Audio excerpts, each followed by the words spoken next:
Well, good evening and happy Shabbat to one and all. I'm here with Kirk tonight. JB is taking the evening off. And Kirk, it's a pleasure to be jumping back into one of the most interesting conversations ever. I think if you were to rank human beings from most important to least important, and the top 2 or 3 of all time has to be this fellow Moshe. Mm-hmm. I would think that Moses is, if you use the Hellenized version of his name, is one of the top 2 or 3 most recognized names in human history. Undoubtedly. You can't say Jesus because there was no Jesus. There was Yosha. They don't even know his name, but they got fairly close on Moses with Moshe. And from our point of view, he's the conduit from through which the Torah was revealed. So it'd be hard to find a more important personage in the whole litany of human history. True. And this myth in religion is that, particularly in Christianity, that God just loves everybody. He's welcoming everybody. Everybody is welcome to him. His arms are outstretched. He loves everyone, cares for everyone, non-judgmental.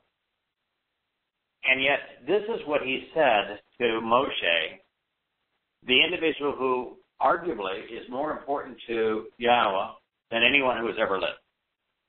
Mm-hmm. Then indeed, Yahowah was displeased. He was disappointed. He was exasperated, annoyed, grieved, vexed, deeply concerned and agitated, even angry and incensed with Moshe. We said, exasperated. What about Aaron, your brother, the Lowy? I actually know that indeed he speaks incessantly, making words come alive. God was really upset. Yeah, and upset about the single most important person to ever speak. And we've talked a lot about this. I think that Moshe was chosen for a number of reasons.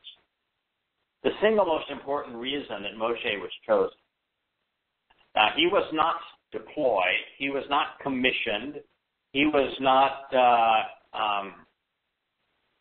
usurped, forced, compelled. No. He was invited, and he was invited to this mission for his own free will based upon several criteria. I think the most important of those criteria is that whether it's God's preference not to have to emphasize what's wrong with humanity and religious and political and military schemes, whether it's just that his preference is to convey the truth, or whether he knows that those who have been involved in such things and have seen the faults in them and have chosen to walk away are far more powerful messengers and witnesses. But for whatever reason, those who have chosen to walk away from politics and religion, who were deeply embedded in them and understand them, once they have walked away, are appealing to God. Mm-hmm. Moshe fit that criterion. Very few people who are ingrained in that stuff ever walk away. Clearly Abraham did, made him interesting. Yeah. Noah did, made him interesting. The second, I suspect, is it's just because God has a sense of humor and likes to emphasize important points. So when God was trying to pick a person through whom he could show the power of the Torah to reconcile relationships, the power of the Torah to perfect, what he did is he picked a really bad boy, a rascal, a guy that had a harem full of women. So many women, I don't think he even knew half their names. He picked a guy that spent way too much time in fighting battles he should not have fought. He picked a guy that at one time was even a traitor for a little bit of his life. So he picked a guy with a lot of faults to show that, no, you don't have to be perfect for me to have a relationship with you. All you have to do is be right. You got to care enough about what I have to say to figure it out, understand it, and respond appropriately, and I'll do the rest. My job is not to find a perfect person. My job is to perfect the imperfect. So David became the perfect example to convey that through. And then when God knew that the single greatest crime that man would ever commit is to misrepresent his words and his name through bad translations and replacing his name, Yahweh, with Satan's title, the Lord, who better to convey his name and his words than a man who stuttered? Yeah. And it's the only reason we could ever be told that Moshe stuttered. That's right. Why he was reluctant. I don't want to do this. I stutter. That's not the only reason he didn't want to do it. He knew that the Egyptians wanted to kill him. Yeah, that too. He hated that place. He didn't want to go back. No. And I think there's the third reason that Moshe was chosen. And that is he was reluctant. You know, these people that wake up one morning and say, I want to go do God's will. No, you don't. You don't even know who he is. When he's got something he wants to do, chances are it's not going to make you popular. And so anybody that's approached is going to begin by being reluctant. Yeah. Even Abraham was reluctant. So I think those are the three reasons he was chosen. And yet, so here's Yahweh saying, here I am. You know, I happen to be the creator of the universe. You know, you think you stutter, so that got you upset. And yet, aren't I the individual who created the human mouth, the ears, the eyes? You don't think I can work through you? But the very idea that he would take his words and his name and convey it through a man with a speech impediment, that's pretty ironic. not only his power, but it also shows his humility, and more important than anything else, all these people who would say that you know, you ought not say Yahweh's name for fear of mispronouncing it. Well, who's the guy that introduced it to us? He didn't have a prayer of saying it correctly. Mm-hmm. Mm-hmm. So it completely eliminates all those arguments. So that's a lot of the reason that I think this is important. But here, God is telling us that he was disappointed and exasperated with Moshe, deeply concerned. He was agitated. And then he says, what about Aaron? Now, if there ever was a name for a guy as the undercard in this whole thing, that's the name. Okay, listen, I get it. You don't want to do it. And, you know, I'm all about enlightened free will. So what about a guy named Enlightened Free Will? You come to find out that's what Aaron means. Enlightened free will. Very good. I got it. I got it. I've asked you to do it. You don't want to do it. So, you know, it's all about enlightened free will. And with enlightened free will, he can make words come alive. So that the whole premise here is just so utterly appealing. And the next thing you might say is that, and this is what Moshe said, is, you know, hey, if you want to get your children of Israel out of Mitzrayim, Egypt, you go ahead and do it. I mean, if you created the earth, you sure as heck can free them. Yeah. God didn't bite, did he? Of course he could. But no, he couldn't. And this is where we took that detour last week, where, or maybe 2 weeks ago, where I said, no, God actually could not free his children from the Egyptians because it would go against his nature. It would go against his purpose. His purpose was to work with and through and alongside of his creation. He created us to enjoy our company. Yeah. Yes. We're going to spend eternity exploring and learning and experimenting and doing things with the creator of the universe. And so why would he make an exception and do this on his own when the entire purpose is to do things together? Mm-hmm. So I don't think he was capable of doing it independently because it would go against who he is, in conflict with his very nature and his purpose. So no, he was going to do it with Moshe. Yeah. And the thought here is even more delicious, because if you think about human endeavor, it is always might makes right, and it is always the the majority prevails, right? Oh, yeah, big number. And so if man wanted to accomplish the liberation of a people from another country, they would gather together the mightiest and largest military they could muster. They would gather together the largest number of people and the most powerful implements, correct? Greatest weaponry, sure. That's man's way. That's man's way. Yahweh's way is not man's way. Yahweh's way is, but he was delighted just with Adam. Yeah. He was having a ball to build the daggone boat with Noah. He and Abraham and Ishak had a ball together with Sarah. Mm-hmm. That's not in the numbers. No, apparently not. It's one-on-one, individual relationships. When you're with God, you're the most important person in the world. Wow. And so what did God say? One guy. And not even much of a guy. He was 80 years old. He was all broken down. He was chasing after sheep in the Arabian desert. I mean, he found one broken, old guy who was a stutterer. And he says, "You're my guy." Different perspective, isn't it? Guy. He didn't pick the most articulate. He didn't pick the best fighter, the most courageous, the best warrior, the most articulate. No, he picked a broken down, former religious guy that had given up those things, had fled them, and was now tending sheep. Which, by the way, is probably the single best occupation a person could have if you're going to rescue God's children because they're like sheep. Yeah. So he was perfectly suited. Yeah. Perfectly suited. But, you know, it's the power of insights. I was sharing with a friend here not long ago that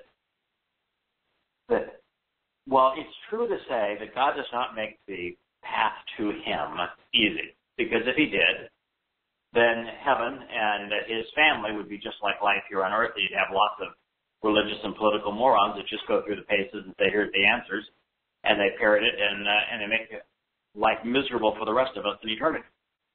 Mm-hmm. God makes it hard. You've got to want to know. You've got to invest the time. You've got to think about it, study it.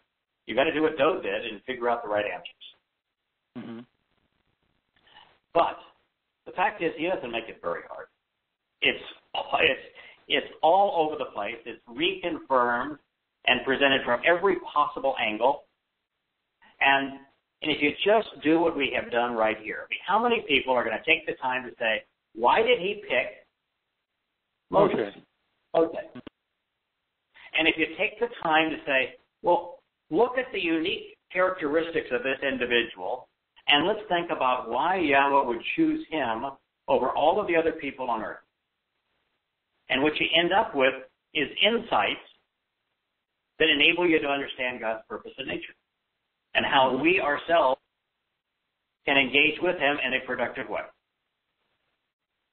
Well, you know, even if you said Moshe knew his way around in Egypt because he had lived there, that was a different Pharaoh group than there was when he was there. You know, the whole prophecy behind Joseph's family going there for 400 years is at some point there would be a Pharaoh that didn't know who Joseph was. So we've shifted now from even Moses' time to, as far as I can read in the history books, you've got the southern kingdom or the upper kingdom has defeated the lower kingdom, and these are different folks. He may have known some of the people in the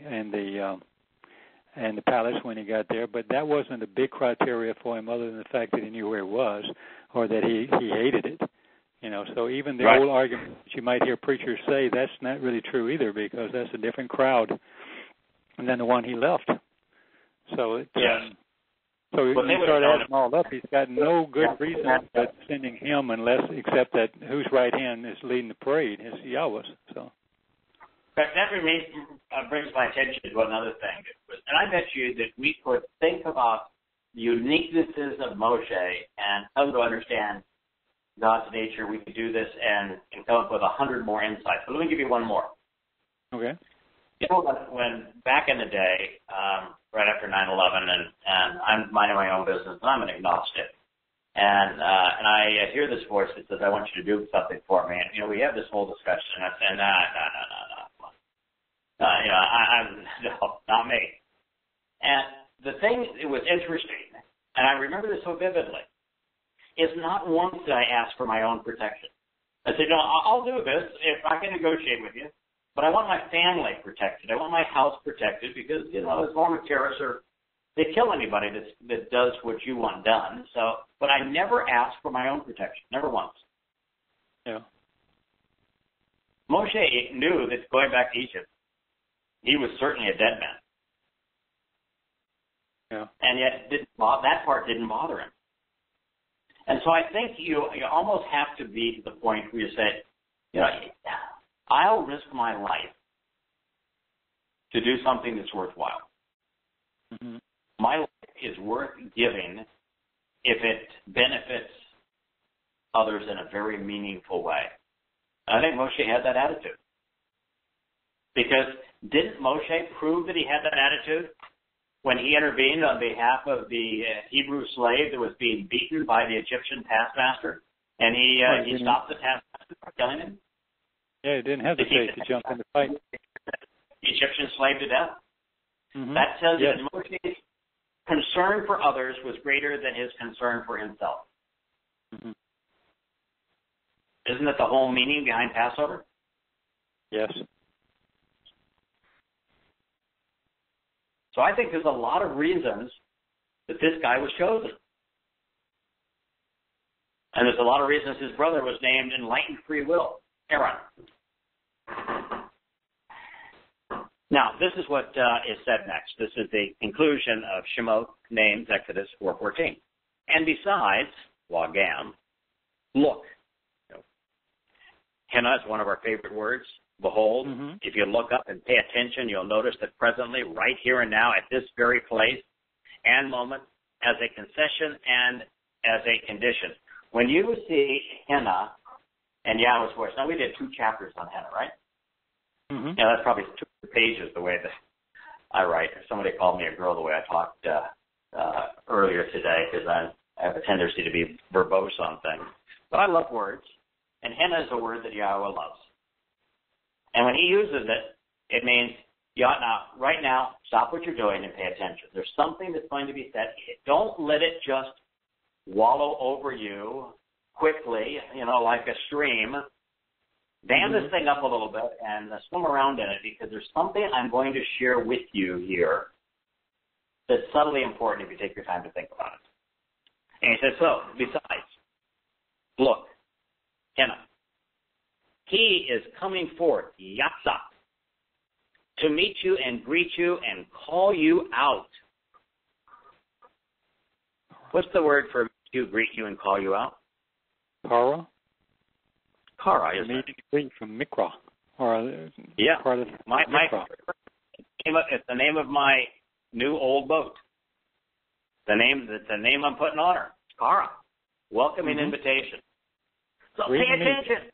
Right now coming forth, presenting itself, being extended and brought forth, arriving and appearing before your very eyes is a welcoming invitation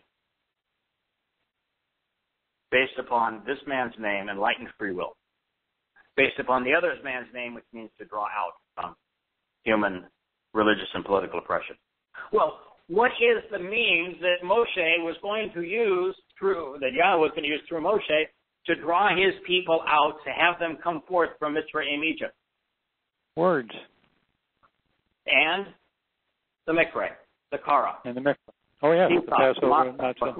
Jeruah. Performance there. Purim. Sukkah, the 7 Moed Mikra, based on these welcome invitations of Yahweh. That is how it began. It began with Pesach, followed by Matzah, and then Bakodim, and then the Torah was revealed on Shabbat. And so God is saying right now, look at Moshe. Here's the most important thing that I've got to communicate to you. This whole exodus from Egypt, from Mitzrayim, is going to be based on Kara, on a welcoming invitation to call my children out of human religious and political oppression, and to me. And it's going to be based on a verb that also means to read and recite, because we're going to give them the words, as you said, to enable them to understand what it is that I'm offering. So think how powerful that is. It's not just his brother coming by and saying, "Hey, Moshe, how's it hanging, dude?" You know, no. God is saying, pay attention. Stop what you're doing right now. Hannah, think about this. Coming forth, being extended and being brought forth, arriving and appearing to serve before your very eyes, to meet you, to greet you, to call you out, to welcome you, to invite you to become better acquainted. The single most important of all Hebrew verbs. Yeah. God's welcoming invitation for us to join him in Passover, unyeasted bread, firstborn children, the promise of 7, trumpeting out the message, reconciliation and camping out. That's what he's announcing here. Right. You know, something you just said about, and you said it many times, and we've all agreed to it. But I don't think I ever heard it anywhere before, where you put together what really took place. I mean, I know they know it was Passover because they put the blood on the door and they pass over. But so few people, I think, in the whole world, Christians in particular, don't have a clue that there's Passover and Matzah and Bikurim and then Shabuah. And all of it is so tied in so perfectly. And this story of Moshe and the Exodus is just, I don't think I ever heard that anywhere else. Well, why is that so? It's almost like it's a secret, or nobody ever puts that, ever connects those four. This is exactly what's happening. Pesach is the doorway to life. Their lives were spared on Pesach, but those who are religious and political, their lives were not spared. Those who chose to follow Yahweh's instructions, their lives were spared on Pesach. It's the doorway to life. That's why the blood of life was smeared on the doorposts, the doorway to life. And then they separated themselves, removed themselves from religious and political corruption on the day the Exodus began, which was unyeasted bread. Yeast is a fungus. The fungus that they were removing from them is the fungus, this infection of religion and politics. They were walking away from the most religious and political place on earth on that second day. And what did that enable them to become? The children of Israel. The very children born. And so then what happened on the promise of 7 on Shavuot? Well, then they were given the Torah. The Torah was revealed. So you're enlightened and empowered. Right. Of course. It is the story, that whole Exodus story is the story of the Moed Mikra, of the 7 invitations to meet with God. But I mean, it's like nobody seems to think of that. Maybe I'm wrong. Maybe there's somebody out there talking about it, but I never heard it before. I mean, and I even knew what the mikros were as far as the name, the first feast. And I will go so far as to say that Towrah and Devarim are one and the same. Mm-hmm. The purpose of Towrah is to call out a warning and to proclaim the message, the truth. Mm-hmm. What did Moshe do in Devarim? He synthesized the most important and salient instructions in the first 4 books of the Torah, made them relevant in the people's lives, and explained them for them, both the things they ought not do and the things they ought to do, the things they ought to understand, the things that they ought to reject. And then, of course, reconciliation. Moshe himself was kept out of the promised land because he took it upon himself to strike the rock as opposed to speak to it.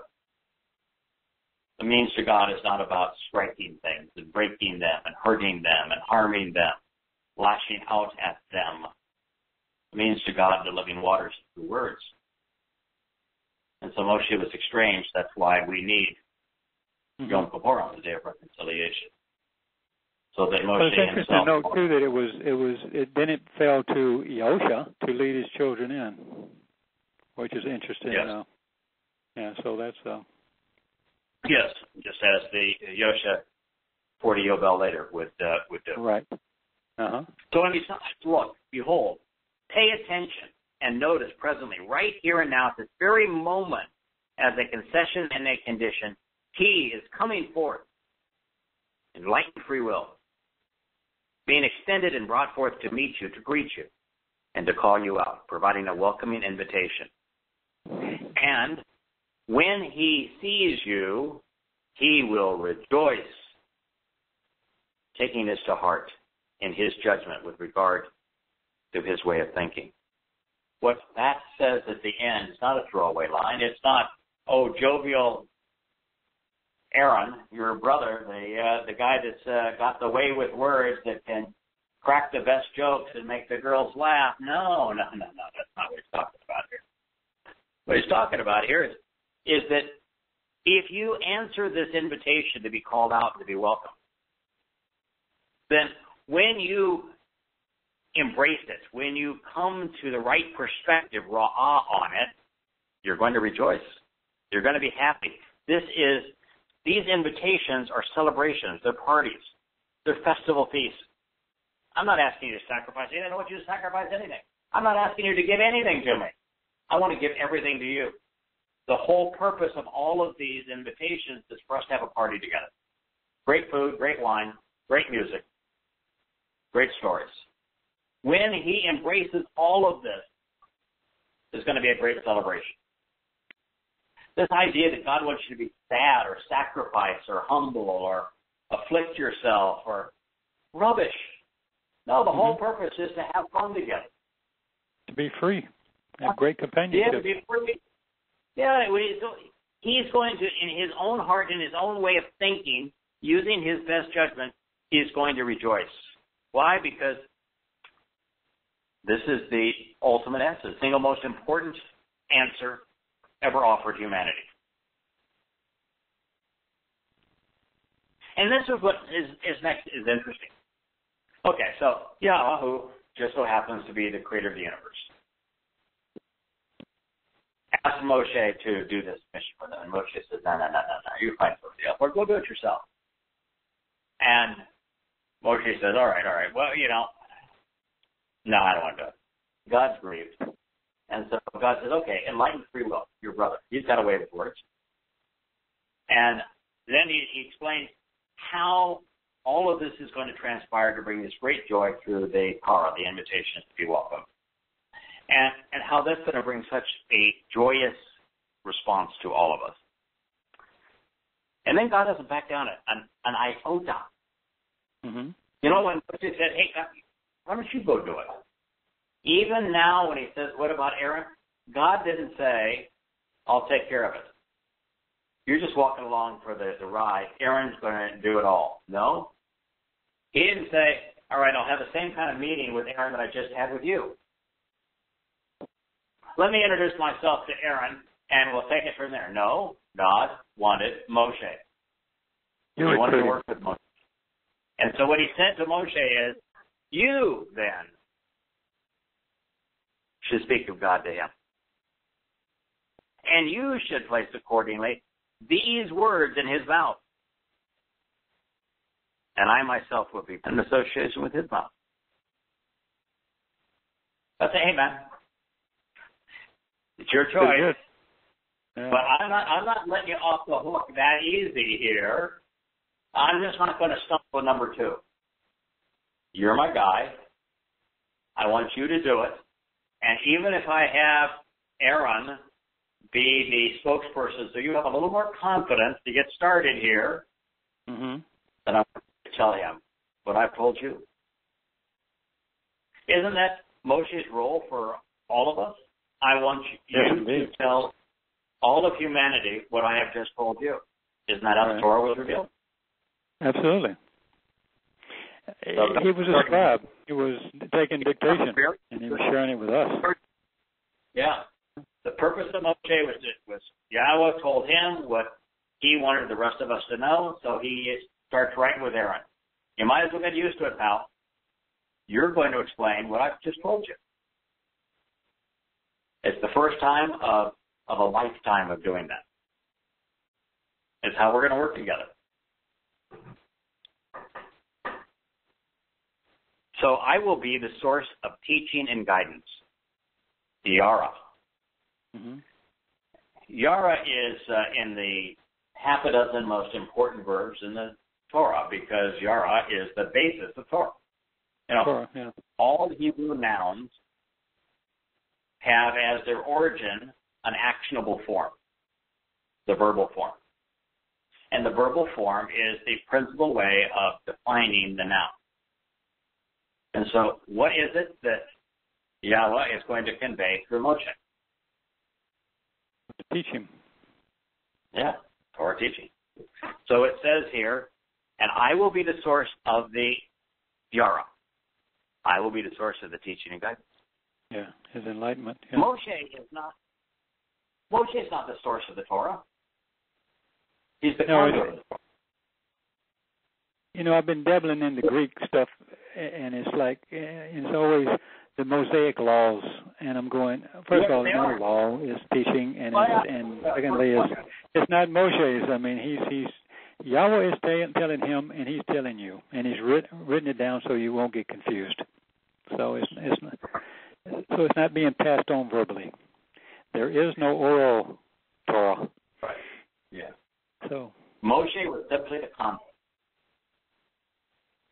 Now, that's not to demean Moshe. No. Because being the conduit is the greatest honor you could possibly have. And it's an extremely important job, because God does not like to show off, doesn't like to shout from the mountaintops. He likes to convey his message through people, because he created people for the express purpose of doing that. Mm-hmm. But it's not Moshe's Torah. Yahweh's Torah. And so Yahweh is saying, I am the source of the teaching. I am the source of the guidance, the instruction, and the direction. For both of you accordingly, regarding what relationally and beneficially you should choose to act upon and engage in. What good is guidance unless you act upon it? Nothing at all.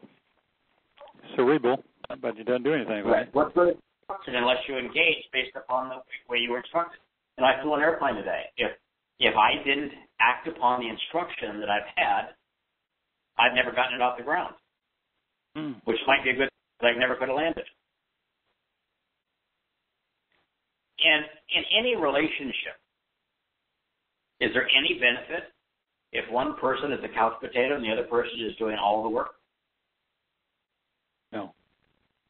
No, it's miserable for everybody, even for the person being served. Mm-hmm. So if God's going to give instruction, the instruction only has merit if we act upon it. Guidance requires us to engage based upon what has been conveyed, or to have merit. And so he is saying here that this is, by the way, not about faith. There's no action in faith. No. This is about acting. So I'm going to give you guidance that you can engage in, instruction that you can act upon.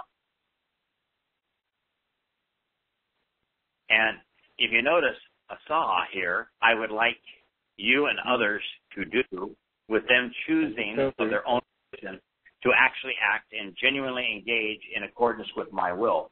This was described in the call stem, which is relational stem, that conveys that this message should be interpreted literally. Imperfect conjugation, telling us that this work will be ongoing, continuing to unfold throughout time, and the juice of mood. The juice of mood is third-person volition, so that's of those being spoken to, with a paragogic non-ending, which is an expression of first-person volition. This is God's will that we should choose. Double volition. Mm-hmm. Now, what other language can have a mood that expresses volition, choice, free will? I don't know of any. And yet, 100% of the moods in Hebrew express choice, volition. Volition in the first, second, third person. In this particular case, you've got volition expressed in the first and third person. So it's God's choice, his desire, his will, that we choose of our own free will to act based upon the guidance and instructions he's offering. And you couldn't interpret it any other way. I've never seen English translation. You should do, and you should engage, and you should make. Right.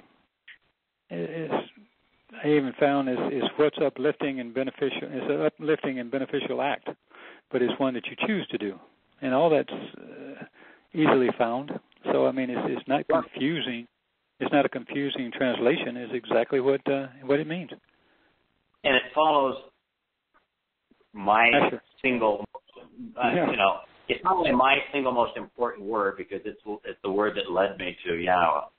But since so many have come following the path that I blazed through the Torah and prophets, this is a word that probably has a profound meaning in the lives of many of our listeners and readers. Asher.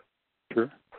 Asher is that word that says that the source of teaching for both of you accordingly will be relationally and beneficially designed to reveal the path to live life in the most productive and prosperous way. Well, let me answer your question. Let me show you how those two words actually say exactly what you're saying. If you look at Asher, first of all, which is pointing to the action, what it's about to give you the action. If you had Asher, you've got an Aleph and a Shemak and a Rosh. So you've got Yah's nourishing words produce a observer. Well, this observer, when I look at a Rosh or Resh, I'm always thinking about primarily engaging your brain. You're looking at something, you're reading things, you're starting to understand. And then, but the next word that it's pointing to, and according to the grammar, is a Shah. And a Shah is a perspective, an eye, and a Shemek, and with words, so a perspective through those words. And the last letter becomes a Hannah, a Hey, which is a person who's not only engaged in observing, but also is walking, is going down the path. So, I mean, any way you look at it, it answers your question. It verifies your question, your statement. So, and look at for a moment just Yara, the basis of Torah. The first is 3 letters in Yara. Right. A Yod, a Rosh, and a Hey. Right. The Yod written as the literal hand of God, first letter in God's name. The upper arm reaching down, forearm reaching out with an open hand. The hand of a mother or father towards their child. In our case, it's God's hand reaching out and down to us with an open hand. So the hand of God reaching out to Rosh. Those who are observant. Picture of a person's head, eyes and ears and brain. A person who is observant, who listens and processes that information, prioritizes that information, Rosh. And then the Hey. And as a result, stands up, looks up, and reaches up. That's how the Hey is designed. It's the person standing up and reaching up to God, looking up to God. Hey. The basis of Him. Pay attention. That's the verb that explains the meaning of Torah. And, there isn't any Hebrew scholar in the world that would dispute the realization that Yara is the basis of Torah. In fact, the first time that Yahweh introduces Torah as something that he is explaining the meaning, he explains it by saying it's based on Yara. They all know it. And you can't get anything but source from which instruction, guidance, and direction flow from Yahweh. There is no other meaning. No. You can't get law. No. It isn't there. So, I think this is a source of teaching for both of you accordingly regarding what is relationally and beneficial to the relationship that demonstrates the narrow and straight path to walk to get the most out of life. Should you choose to act upon it and engage. That's the Moed Mikre. That's the Kara that he is inviting them to participate in. This isn't Moshe saying, hey, speak to him. Everything's going to be happy. He's happy. You're happy. We're going to have this great fun together. No. I'm telling you, in these two sentences, exactly what's going to happen over the next 40 years. This is what's going to happen. This is going to happen when we go into Egypt. This is how I'm going to liberate my children. This is how I'm going to offer the same solution for everyone who will ever live. And this is the result of it if you pay attention to this teaching and guidance and act upon it. All laid out if you just take the time to study it.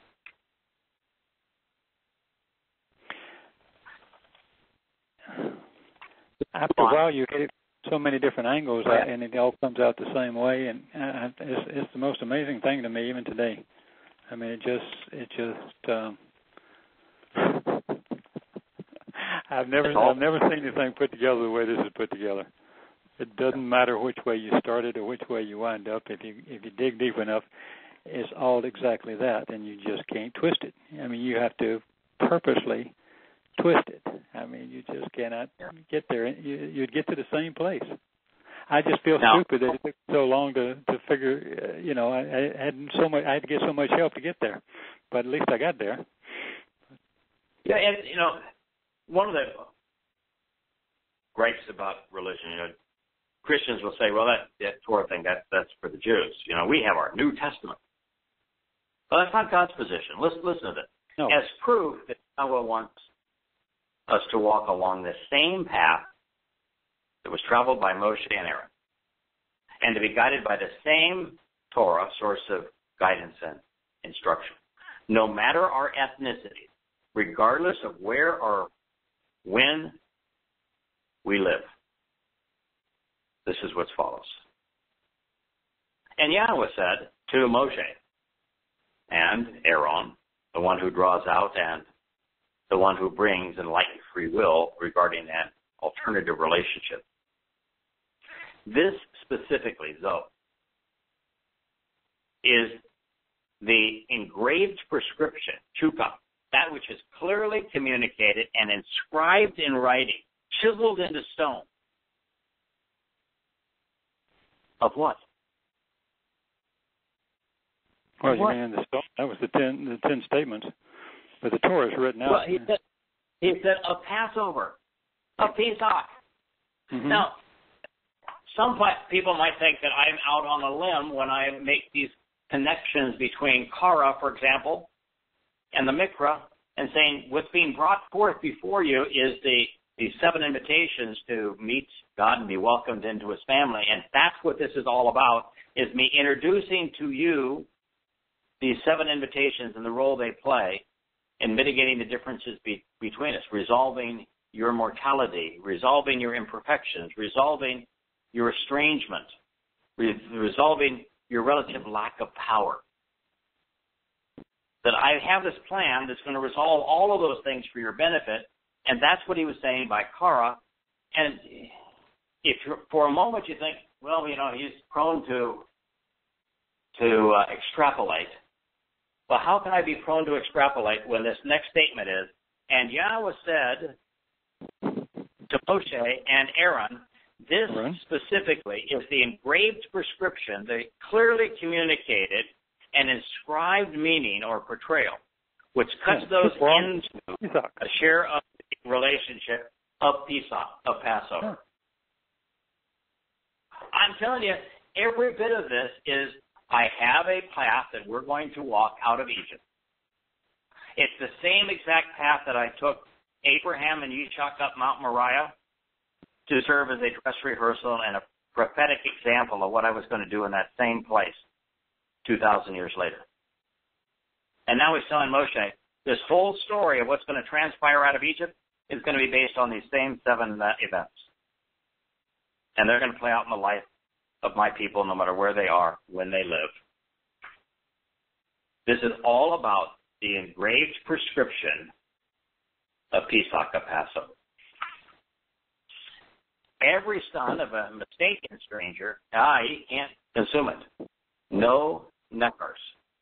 A foreigner or alien who does not understand, who feigns or pretends to be in association to seek favor while recognizing false and foreign gods a necker is not invited. They are excluded. And thank goodness he did. Oh, if they don't understand, you've committed him to Sheol. Right. Yeah. The worst thing that a person could possibly do, and this is God's warning, is to be invited to and capitalize on Passover and not take the next step, which is matzah. Yeah. Or capitalize on Passover and not understand what it means. Why? Because Passover only does one thing for you. It makes you immortal.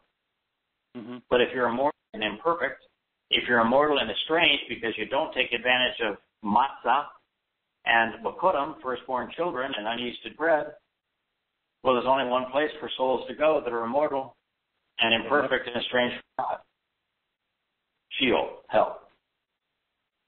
So God said, no, I don't want you to participate in this if you're into your false gods, your lords, your Allahs, your Jesuses, your Buddhas. If you're into false gods, don't do this. It's counterproductive. Well, there's another. Go ahead. No, I was just going to say there's another thing you pick up in here too on Nekar and Akal, who is he's giving you a warning for straddling the fence. Cannot be in both camps. All that's in there as well. Don't be associated with other false gods. It's like the statements in stone. I have no other gods around me. You cannot drag any of that stuff with you. It's more than just being a foreigner and not understanding. Some people actually start to learn this, and then they want to drag all the Christianity or whatever with them, or the rabbinical Judaism or combinations of whatever. He's saying, that he ain't going to take it. He's not going. You can't get there. You've got to be right. You have to understand what he's offering and act upon it. You can't be mistaken. Yeah, you can't straddle the fence. You have to make a choice. Proclaiming your loyalty and pledge of allegiance to another country or to. I sold a house today. You know that one of the forms you have to fill out is the Patriot Act, and on the Patriot Act you have to give all sorts of personal information, including your Social Security number, for the Patriot Act when you sell a house. Now, are we a free country? The government, wants to be in your pocket. So if you're mistaken, if you're alienated, if you don't understand, if you're feigning and pretending to be in an association just to seek favor, don't consume it. Don't partake in it. Counterproductive.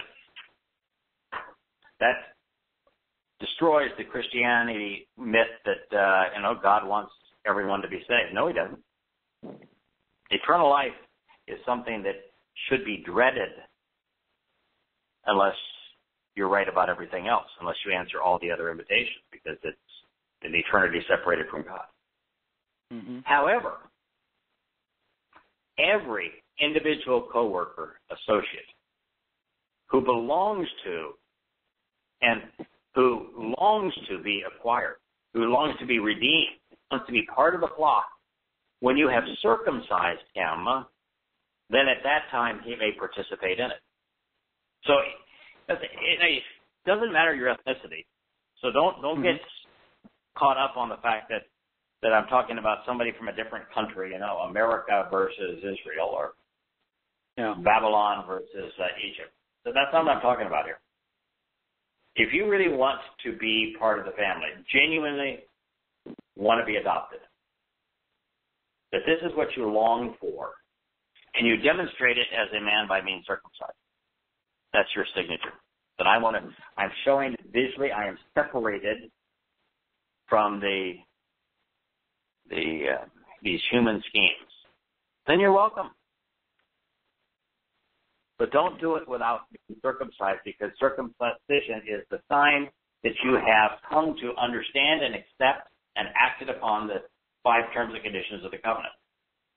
It's the sign that you are rejecting human association and affiliation, and that you're going to raise your children to accept the Torah teaching and be part of the Bereth covenant, as opposed to human religious and political schemes.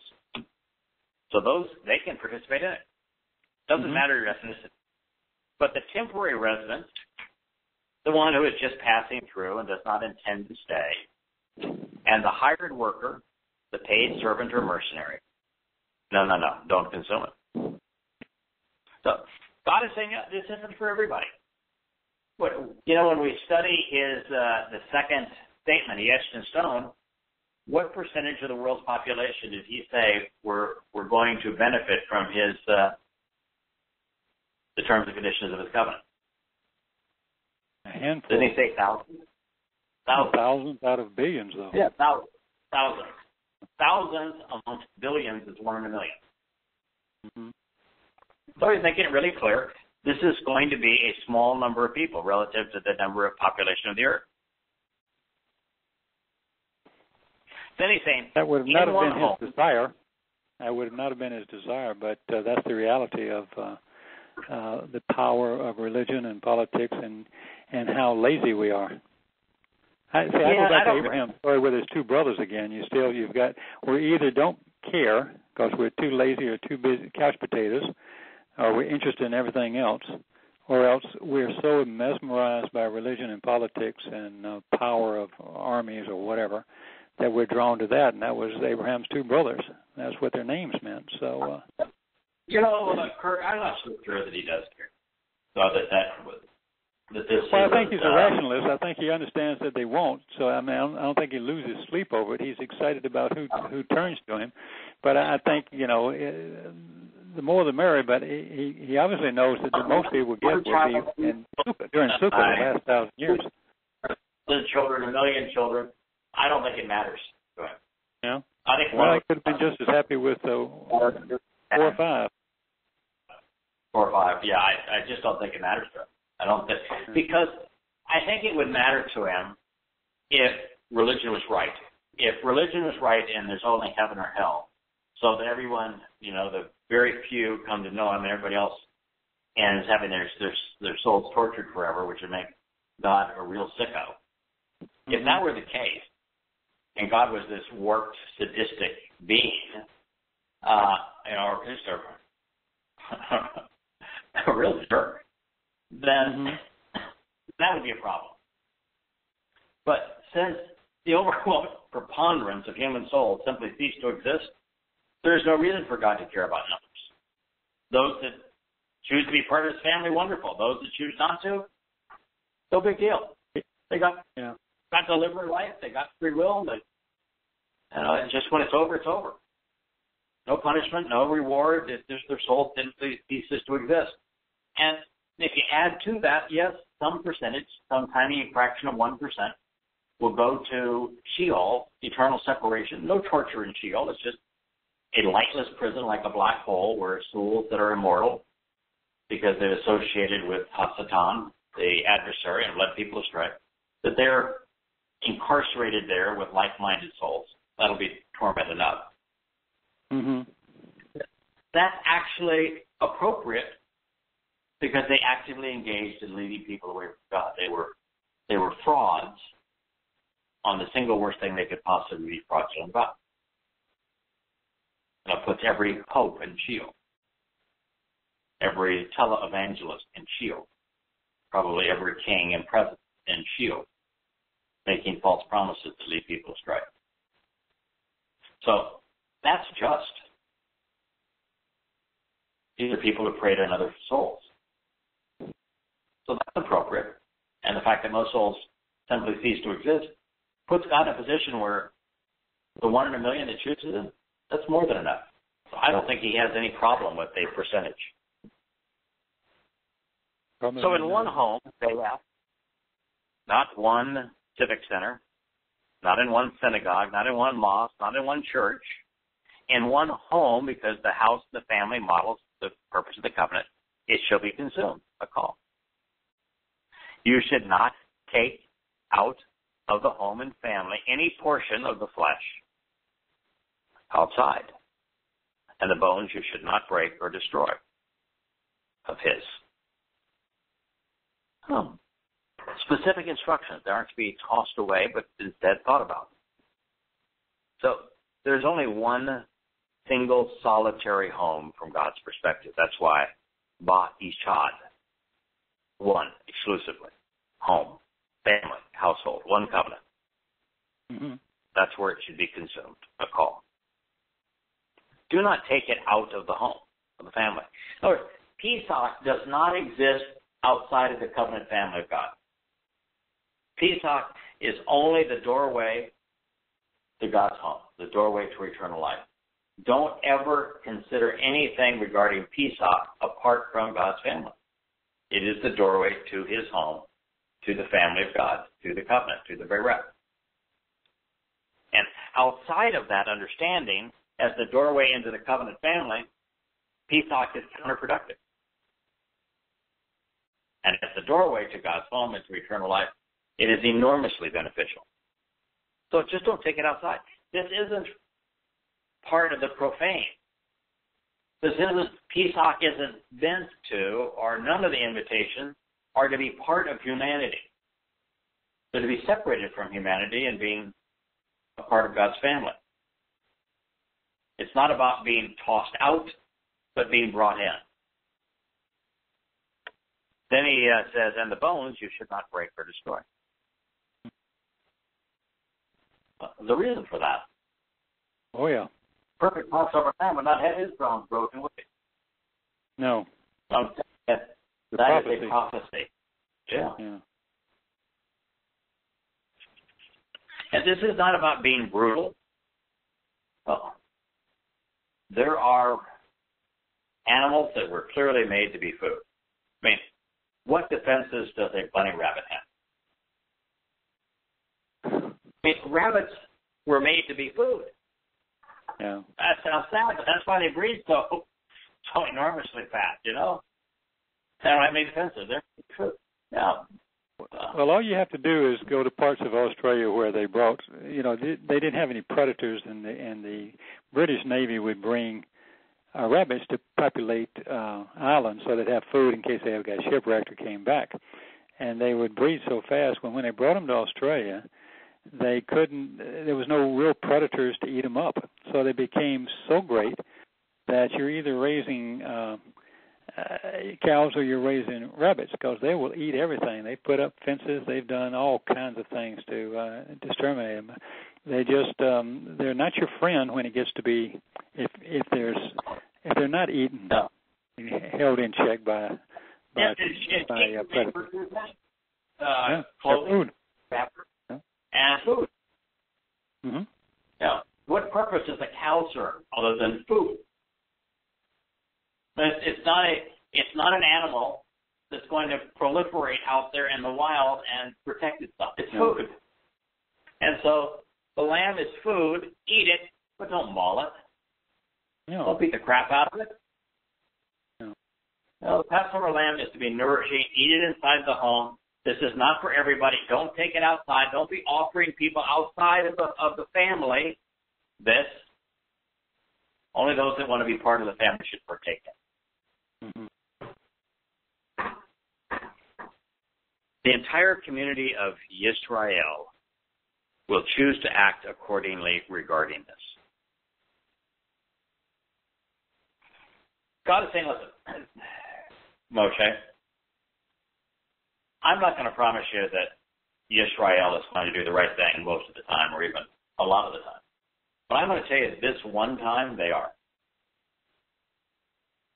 There's not going to be a single exception. When it comes to the doorway to life of Passover,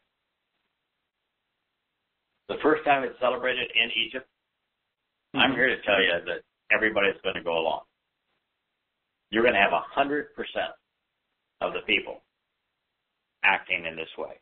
The entire community, Edah of witnesses, be assembled to provide testimony to memorialize the agreement in a way that would be remembered. Of Yisrael, of individuals who engage in a door with God, will choose to act accordingly regarding this. Shemot, names, Exodus 12:47.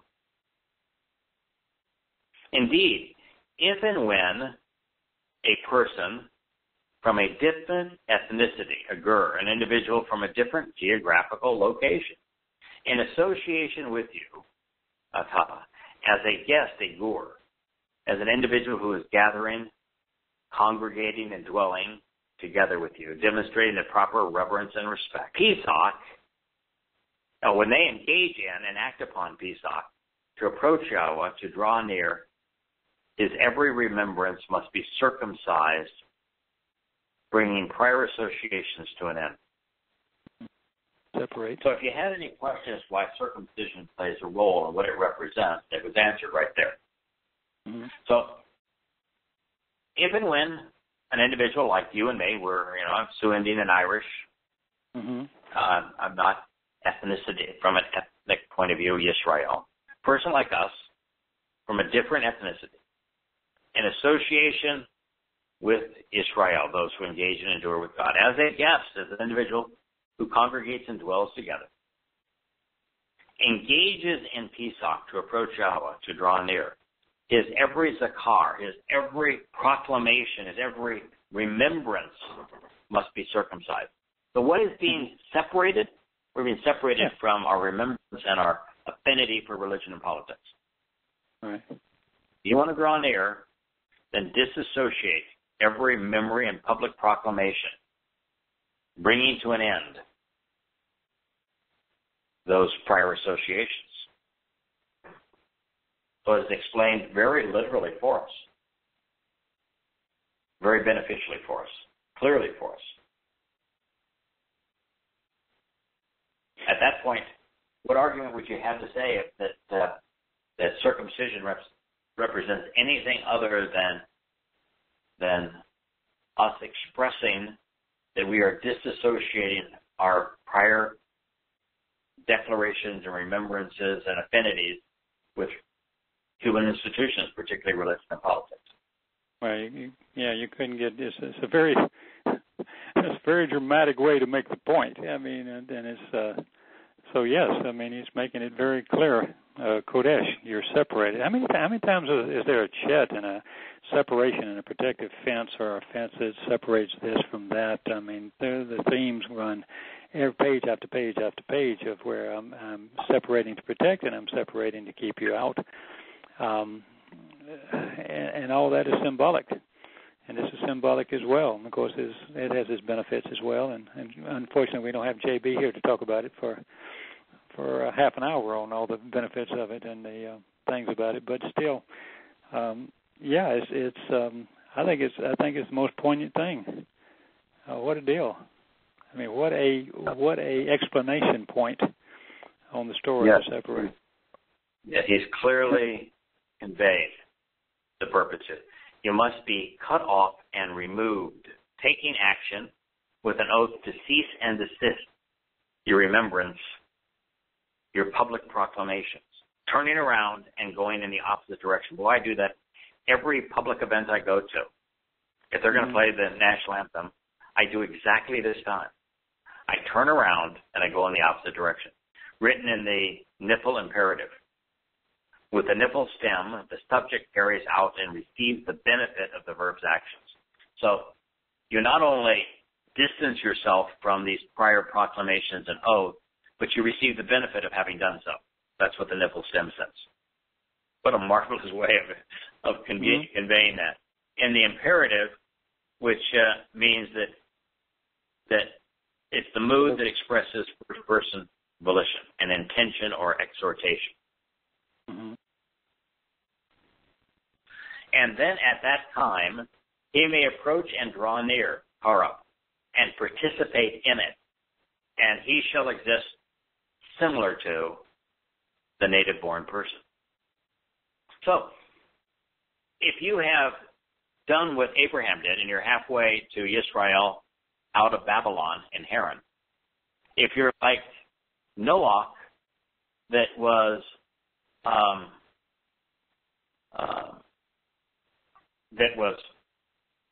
separated from the community and out there living by himself with his family.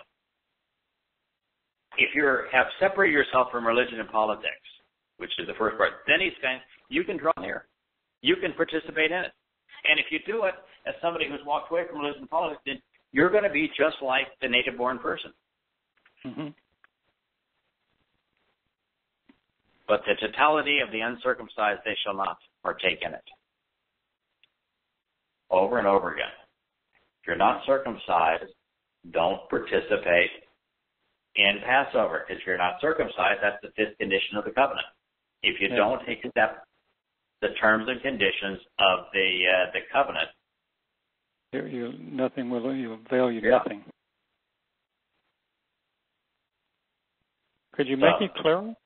I mean, could you teach it any? No, I think it's easy to understand. I marvel at the simplicity of it. I mean, it's even. I look at all my little notes on words. I'm not going to bore you with all of them, but they all pretty much make it even clearer and clearer and clearer. It's just wow. Well, how do you get any more profound or important than this? One, each single, solitary, and explicit Torah, source of teaching, guiding, instruction, and direction, shall actually and always exist on behalf of the native-born person, Ha-Ezra, and for the individual from a different ethnicity, Ger, who as a guest considers the implications while gathering together and dwelling within your midst. So, how do you get a New Testament out of that? Something for the Jews, something for the Gentiles. No, you can't get a New Testament out of that. One Torah exists for everybody. One source of teaching, one source of guidance for everyone. So long as you want to dwell as part of this community, there's only one set of guidance. How could someone study this their whole life and not know that that's what that means? Well, it's black and white. I don't even know how you mistranslate. I mean, if you don't read the Torah, but how could you be someone who claims to read the Torah their whole life and they can't look up those words? Oh, how do you justify Pauline Christianity, which says, that the Torah is for the Jews and this new gospel God gave me for all the Gentiles. Yeah. And God is saying it's just the opposite. No, this one Torah teaching is for everybody. Only one source of direction, only one source of guidance. It's for everybody. For all of those who want to be part of this community. Kirk, my friend, I know you've done some studying. We'll focus on that next week. Where you took some things out of the Psalms, the Mizmor, and also the Sermon on the Mount on Matanya. You took your first encounter of translating Greek into English. My first serious approach to translating the Greek into the English, and then from the English back into the Hebrew. And I think I did have one question about that as a fellow translator. And I know you do pretty good on this stuff, but when I go back and try to find, I noticed that I did get better at this as I progressed. I started going through an awful lot of material to figure out which word in the Greek is used that would be most appropriate in the Hebrew. And most of the time, I think I'm knowledgeable enough that the ones that I chose, that has to be that for a multitude of reasons. I've looked up 4 or 5, but some of these words can be, there might be 5 choices or more for the Hebrew words. Is there such a thing as a Greek-Hebrew lexicon? No. I haven't found anything, so I didn't know. Maybe some book somewhere if somebody did it, but if so, I was just wondering why no one ever did. We know that he's speaking Hebrew. I mean, all these Christian scholars, we know he was speaking Hebrew, and we know they got it in Greek because that was the only option, the only thing that was left of those notations, of those witness writings. And, I think I got pretty good at it, but it does, you have to jump through hoops for a long time to figure out which word is most appropriate to it.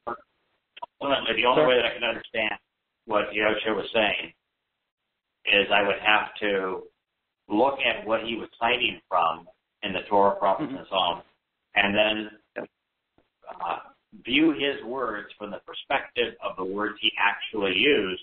And, some of the most profound things, upon this rock I will build my mikveh.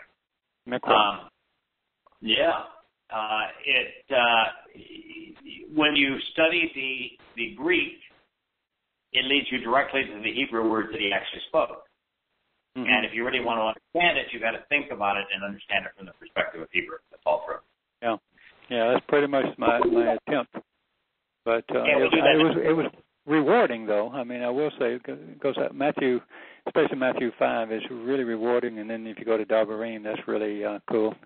There's some matchups on there. So I look forward to doing sharing with you whatever. That'll be our next week's program. If you could send me some of the things that you specifically want to cover, I'll be your host and interview you. Okay, so if you just shoot me an email. Okay. All right, I will do that. All right. Happy Shabbat. All right, buddy. Thanks for listening. We'll be back with you next week. Enjoy. Shabbat shalom. Have fun tomorrow.